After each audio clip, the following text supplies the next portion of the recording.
¿Cómo andan? ¿Todo bien? ¿Cómo pasaron el fin de? Bueno, espero que bien. Estuvo hermoso. Un sol. Hoy también. Está para aprovechar. Bueno, hoy vamos a continuar con algunos sonidos. ¿Se acuerdan que la otra vez ya estuvimos escuchando unos sonidos de animales? Bueno, hoy vamos a escuchar otros sonidos de la naturaleza, como los animales, los ríos, el viento, la lluvia. Son los sonidos naturales. Hoy vamos a ver algunos animales, así que atenti. Tienen que adivinar. Ahí va.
Muy bien esos sonidos.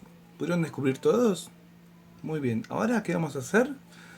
Con un lápiz, una fibra, algo, de ayuda de mamá o papá, vamos a anotar los que escuchamos recién, ¿dale?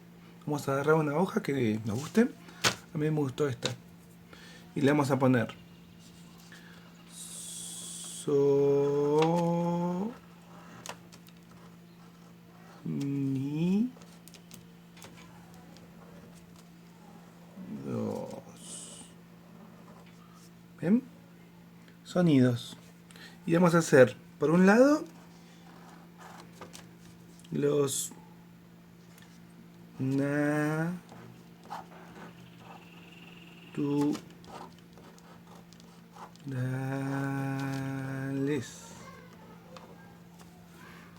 Y de otro lado vamos a poner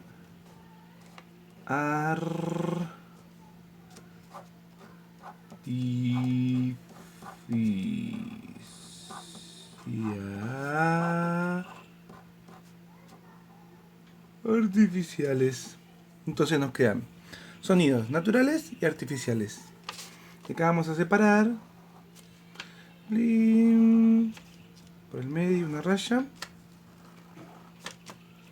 Muy bien. Ahí. Y ahí nos queda. Por un lado vamos a tener los naturales, que son los que escuchamos hoy.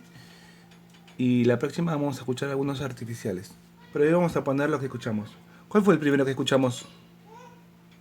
El perro, ¿se acuerdan? Entonces ponemos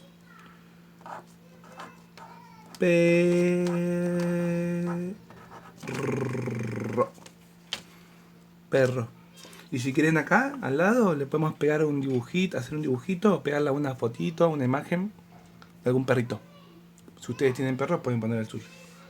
Y así, todos los sonidos de los animales que escuchamos hoy. ¿Vale? Así los vamos anotando y no nos olvidamos. Muy buen trabajo, nos vemos la clase que viene.